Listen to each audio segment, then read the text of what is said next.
our intense ambition to know, our fear of not knowing is what clouds us. We are back with another reflection on at TDV, and today's reflection is on what we see.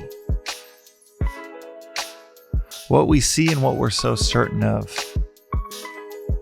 that just ain't so. And this reminds me of the Mark Twain quote, "It's not so much what you don't know that gets you into trouble. It's what you know for certain that just ain't so that does."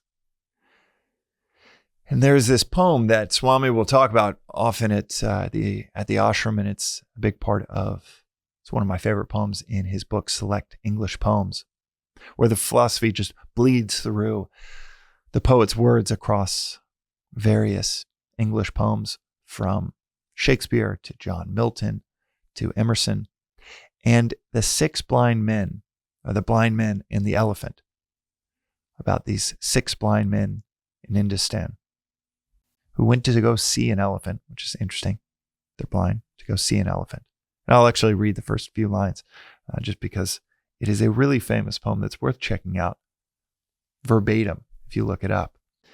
"It was six men of Industan, to learning much inclined, who went to see the elephant, though all of them were blind, that each by observation might satisfy his mind. The first approached the elephant, and, happening to fall against his broad and sturdy side, at once began to bawl, 'God bless me, but the elephant is nothing but a wall.' And each blind man goes up to the elephant, just like that first one that touches the side. It's like, oh, this is just a wall. These things I've been hearing about, this is just a wall someone placed here. And someone else thinks the trunk is a snake and the feet are a stump, a tree trunk."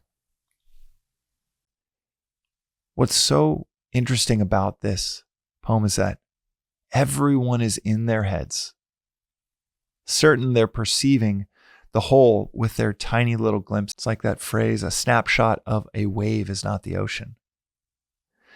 And yet we all get these tiny glimpses. And we're so scared of not knowing what's going on that we immediately let our mind jump to what is the conclusion of what this is.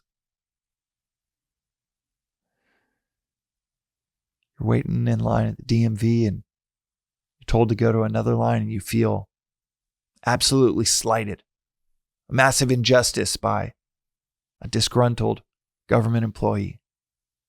So much projection. A friend texts you something and you misinterpret it because of nothing but a deep fear and uncertainty within ourselves. The intense ambition to know by the six blind men, and this is all of us, this is myself. Our intense ambition to know, our fear of not knowing, is what clouds us. And that is the veil from knowing. We've talked a handful of times about the value of the phrase, "I don't know," that being the first step towards wisdom. Well, we haven't talked so much about our craving to know being the barrier between us and wisdom itself. Because that craving, it isn't just a hunger. Oftentimes, it is a fear of not knowing. The six blind men, it's so interesting, and once you hear the poem, or you hear the symbolism, even in a reflection on the poem through something like this episode, you start to see it everywhere.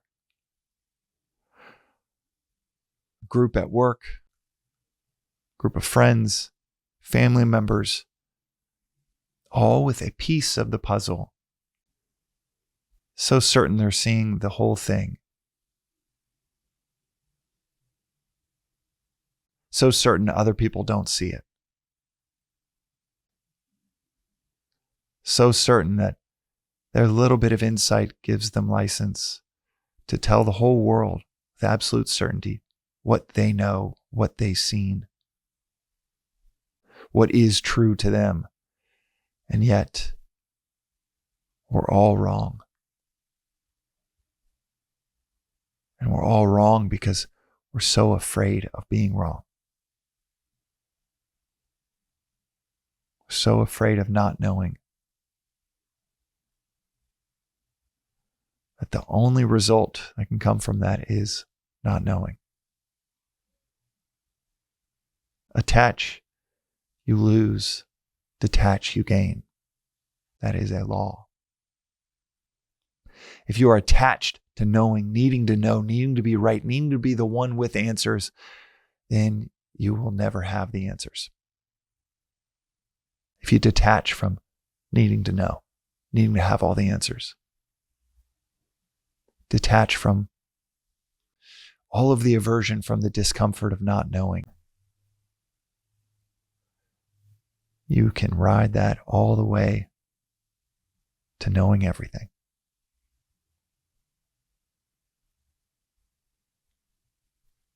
Knowing everything. On the other side of saying we don't know anything. I don't mean every fact or every mathematical equation, but I do mean what can be known, what is knowable, what is truth itself is on the other side. Plunging into the discomfort of not knowing. The virtuous way of doing this is to plunge into it with wonderment, attaching to the higher of, wow, all of this is just happening. And I don't need to know how it's happening. I don't need to know how my respiratory system works. I don't need to know how blood is delivering oxygen to my brain. A bird is not an ornithologist, as they say. Doesn't understand the physics of flight, but experiences it in a way that an ornithologist never can. It knows flight, not the facts and figures, but it experiences it. And that's what knowing is. It's not a proclamation, this is a wall. This is a snake, this is a tree. It's an experience. And that is on the other side of plunging into that discomfort of not knowing, of surrendering into this notion that while others are proclaiming what they know, like Socrates, you're just walking around saying, I don't know anything. When I first heard that Socrates would walk around saying, I don't know anything, I remember thinking it was kind of like, oh, that's an elementary, I don't know, sidebar to the interesting things that he said. Till it all started to click in the last few years of studying this philosophy, that it wasn't an interesting sidebar, it wasn't tangential, it was the source of anything profound he said that we still recite,